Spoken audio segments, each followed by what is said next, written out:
Hello everyone and welcome to Vlinko's channel. In today's video I will show you how to enable or disable Hover Select in Windows 11. And now, let's get started.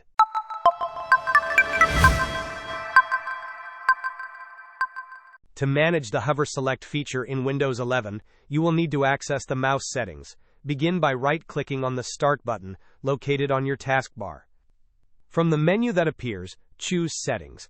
Once the Settings window is open, look for the Accessibility tab on the left-hand side of the window.